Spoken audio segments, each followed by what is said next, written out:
ny mofinaina isan'andro atolotry ny mpitandrina rakotina valina maoly.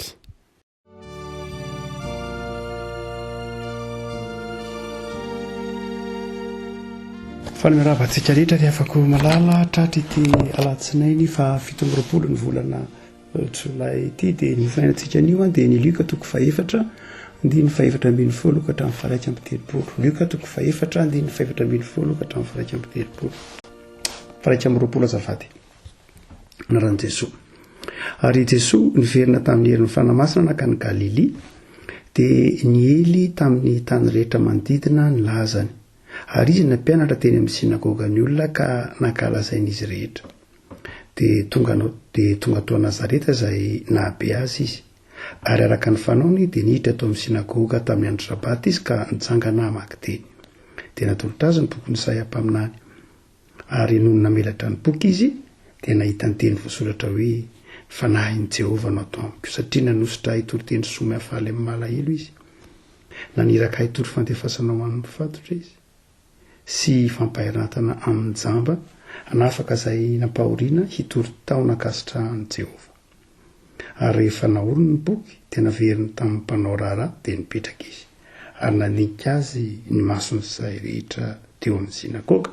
Ary Jesosy niteny taminy hoe androany nefa tanteraka eto anatrehanareo izany soratra izany. Ray masonao manao masinana ny fahamarinana ny teninao ny fahamarinana. Amen. Rehefa avy nalaim-panahy Jesosy le avako malala dia nentiny fanahy indray izy ary tonga tany Galili, tonga tany Nazareta tany amin'ny toerana izay nahabe azy.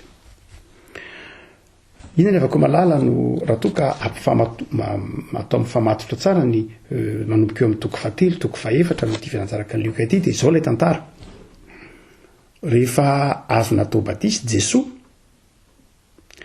dia nalaim-panahy. Lalan'ny mpino rehetra zay rehetra mandray an'i Jesosy dia mandalo fakam-panahy, mandalo fizaham-toetra. Dia amin'ilay perikiopa izay eto am-piaratanantsika kosa rehefa nandritsy ilay fizaham-toetra Jesosy, izany hoe nandresy ny fankam-panahy izy, nisy ny hoe teneno tonga mofo ivato io, mianjera ianao any ambany any, sy ny sisa rehetra rehefa karazana fankam-panahy nahazo amin'i Jesosy. Dia nandresy izy. Sary ny fiainan'ny mpino izany dia afaka malala sary ny fiainantsika izany.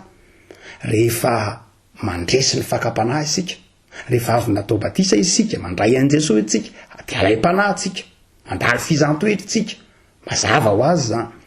Fa ao aorianan'izay rehefa mandresy amin'ilay fizaham-toetra isika, dia inona no toy ny tantara raha nilojika tantaran'ny lioka azy, rehefa feno fanahy masina, ny herin'ny fanahy masina, dia noetiny tany Galili, noetiny tany Nazareta. Inona ditra izany afaka malala. Ao aorian'ny fandresentsika ny fizaham-toetra dia inona ny ambadika, inona ny andamosin'ny fizaham-toetra rehefa vita ny fizaham-toetra, inona ny ambadika? Mission, iraka. Izay rehetra tafavoaka amin'ny fizaham-toetra no irahan'Andriamanitra. Andriamanitra tsy maniraka olona resy, fa Andriamanitra maniraka olona mandresy. Inona no tantarainao amin'ny fitoriana ny filazantsara? Inona no tantarainao any amin'ny fitsorana fahavolombelona raha tsy ny fandresena azonao tao anatin'ny fizaham-toetra? Ka izany fandresena izany fandresena vokatry ny soratra masina, vokatry ny fitarian'ny fanahy masina, vokatry ny fiankinana amin'ny tombo.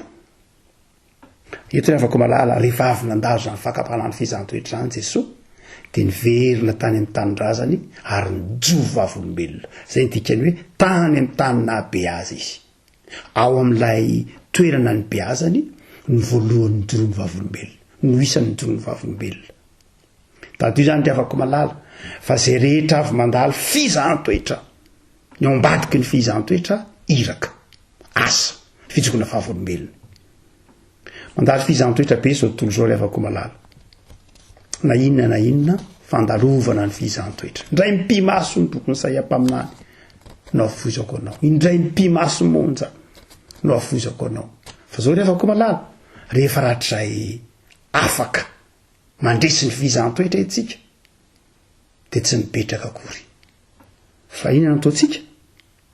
Mijoro vavolombelona ary milaza amin'izao tontolo izao.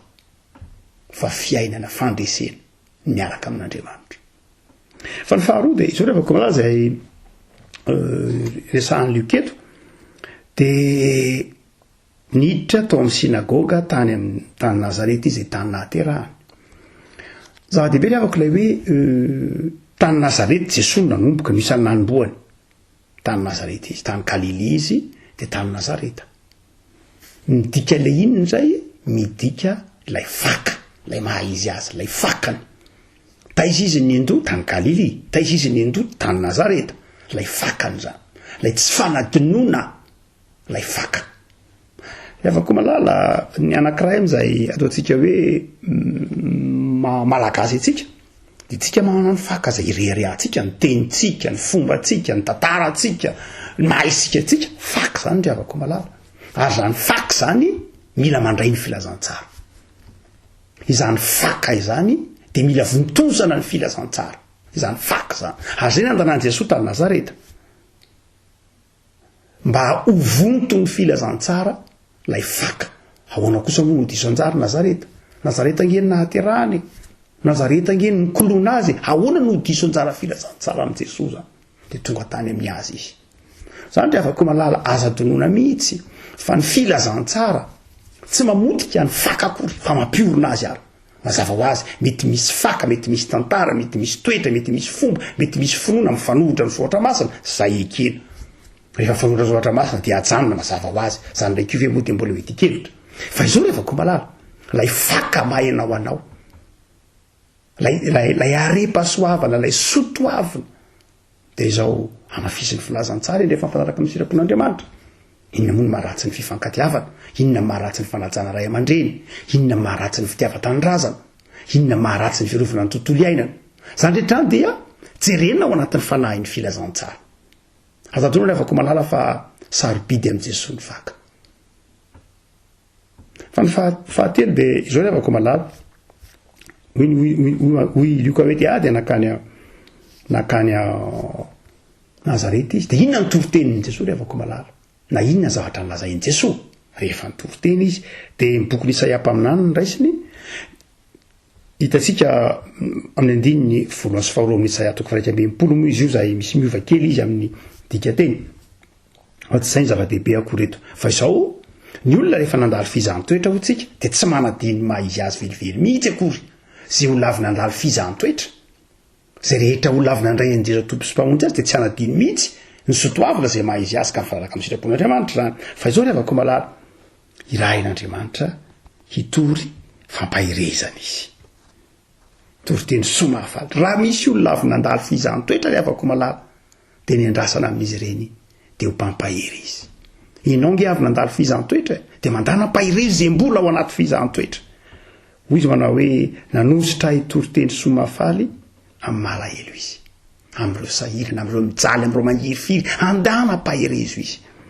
Ny fanahin'ny tompo izay efa nameno anao tanam-pandresy anao tao anatin'ny fizahn-toetra, mbola ampahery anao amin'ny fijoroana vavolombelona, ko aza mangina. Ny teny izay ampaminany hoe aza atao malemy ny feonao, izao mafy ny antsonao fa aza atao malemy, mandehana amin'ny joro vavolombelona, ary aoka ho maika mihitsy joro vavolombelona rehefa afaka ao anatin'ny fizahn-toetra izay lalovana vetivety tak'izao ry afako. Fa ny faharoa rehefa ko malala dia izao tsy hoe mpampahiry ihany izy fa tena mpanafaka mihitsy, tena mpanafaka mihitsy izy, mitory fanafahana. Rehefa ny anankiray amin'izay ataontsika hoe manafaka ny olona sy ny fitaovana ampiasaina amin'ny fanafahana ny olona ampiasain'Andriamanitra dia ny filazantsara, ny fitoriana ny filazantsara dia tena manafaka.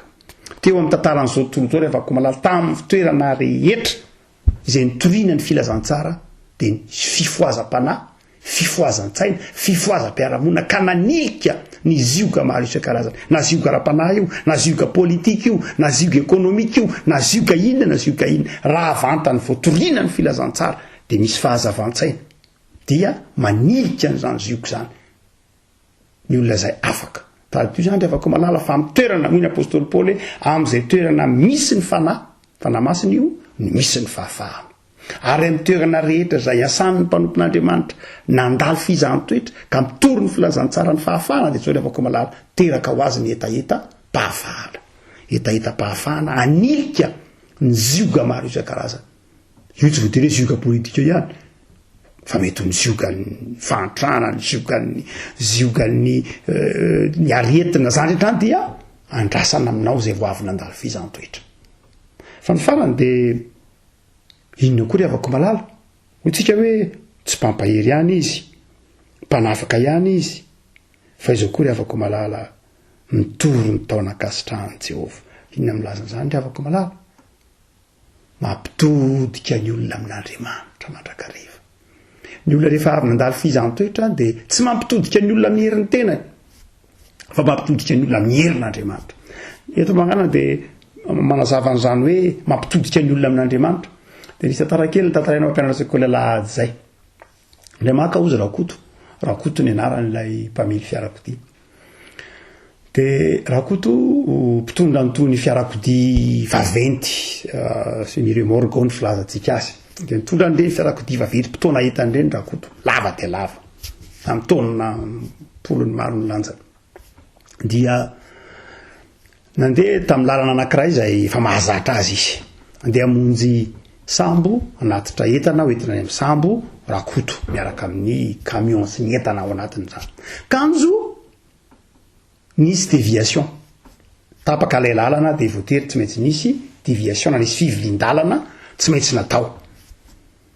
Jerevan'ny Rakoto ohatran'ny tsy azo ny antoka ho mahazaka n'ilay camion ilay tetezana. Tsy maintsy mandalo anefa izy. Hijanona izy azokazo le tsy ana ihany hoe ahoana moa zany zao ny entana ato anatin'ity camion ity moa ahoana zaka ny tetezana ity ve totra mbo mandeha ny olo ohatry ny mbo mahazaka ihany ahoana moa zany zao ty ny ataoko eto. Satria Rakoto kristianina dia nieritreritra ahoana Andriamanitra nataoko handeha n'ity déviation ty andarana io tetezana io zany. Tetezana namboarina vonjy maika io. Dia inona nataony Rakoto? Dia hivavaka andohaly tsy hivavaka Andriamanitra. Ity entana ity tsy maintsy atao izay atongavana any amin'ny seranana. Miandry ny sambo tsy miandry. Ary hiteraka fahasahiranana, fanasasiana ho an'ny orinasa tompon'ny entana ho alefa ny olona miandry eny ampitan-dranomasina tsy maintsy atao izay atongavany ity entana ity Andriamanitra. Andraikitro zany. Zay maha kristianina tompon'andraikitra. Fa piore Andriamanitra, vavaka Rakoto. Nandohalika nivoaka ny fiarakodia Rakoto io fatara leva mpianatra sekoly alahady dia nivoaka ny fiarakodia izy dia nandohalika. Piore Andriamanitra. Vonjeo re Andriamanitra. Amin'ity ndray maky ty aseho io voninahitra fa ty Rakoto ianao e. Hiditra tao anaty tômôbily Rakoto. Alohany amelomany indray mandeha indray fiarakodia hiditra amin'ilay tetezana. Piore Andriamanitra. Manao voady aminao mihitsy Andriamanitra. Amin'ity ndray maky ty tahio Rakoto e. Sy reto entana sy ty camion. Dia niditra velomina ny fiarakodia, vao niditra tamin'ilay tetezana ny fiarakodia Rakoto, naneno ilay tetezana. Jesosy io Rakoto. Piore ahy naneno ny tetezana. Grika Andriamanitra tahio re ty mpanomponao e. Natahotra dia natahotra ka atahoana moa tsy maintsy atrehina satria asa. Nandroso moramora ihany. Nandroso tena ihany. Ndeha moramora ihany. Vavaka Rakoto tolona tambavaka. Kelikely teo tonga saotra an'Andriamanitra. Tonga ilay fiarakodia.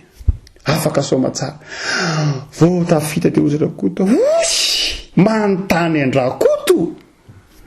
Dia avako malala indray rehefa afaka amin'ny fizantoetra tsika dia tahaka ny Rakoto. Tsy Andriamanitra ny deraintsika fa ny fahaizantsika. Tsy Andriamanitra ny deraintsika fa ny mahaizantsika ny vitako ihany manontany zange ny expérience zaniny zava-dehibe dao zany afaka malala ampiasainy zany. Fa hoy eto liko manao hoe rehefa avy nandalo fizantoetra ianao, rehefa nandresy ianao dia izao torio ny taona kasitrahan'i Jehovah. Tao amin'ny olona hitodika amin'Andriamanitra. Tsy hoe tsisy dikany fiezahana, mazava ho azy misy dikany zany. Tsy hoe tsisy dikany izay rehetra natao, tsy misy zava-dehibe zany. Fa ny zava-dehibe indrindra ry havako malala dia ny fisoranao an'Andriamanitra amin'ny zavatra rehetra. Hivavaka isika. Tompo dia misaotra anao zahay noho ny fitiavanao sy ny famindramponao fa matsiaro ny tantaranao izay Jesosy izay nandresy ny fizantoetra sy ny fankapanahy. Ary rehefa mandresy izany ianao dia mampianatra anay fa izahay koa dia mpandresy tahaka anao. ka miandry anay ny asa, miandry anay ny fijona vavolombelona, miandry anay ny fanamafisana ny fakany mahazahay anay ny fanaraka amin'ny filazantsara, miandry anay ny fitariny fanahinao masina, ampahiry ny hafa, hanafaka ny hafa, ampahiry azy ao anatin'ny fisavatraritra sy ny manahira na ampitodika azy aminao Andriamanitra mpamonjy. De ampianary zay tompo, atsiaro ny fitiavanao, atsiaro fa miandry anay ny firenenay, miandry anay ny mpiray tanindrazana aminay, miandry anay zay efa nandray anao sy nandresy tahaka anao. De tainy tokantrano rehetra ray avy, sy trano reny marary, ampahirizo reny reraka, ary zay mbola mandary fizantoetra ataovy mandresy sy mahatsiaro fa manan'Andriamanitra ty azy. Misaotra Jesoa. Amen.